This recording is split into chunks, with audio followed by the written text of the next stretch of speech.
Ah, way to go. Chowderhead by Darrell and rushing up Giants loom on door for the outside 3A body shot. Chowderhead body shot. Giants loom Bartolina is running in fifth by Darrell Open Mind as Schematics and Nicole's Choice is the early trailer. Chowderhead 3A body shot. Giants loom is racing in third, running in fourth. Bartolina Schematic Open Mind is running in sixth and running seven. Entry number seven. Balota as they race the corner. Giants loom the favorites, now the leader.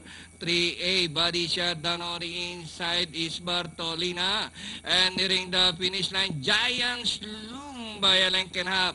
Bartolina down on the inside and nearing the finish line. Giants loom and Bartolina, and finally from the stable of the Jade Brothers Farm, Giants loom Bartolina, 3A body shot Open Mind, Balota, Chowderhead, number 1 Nichols Choice, and Schematics.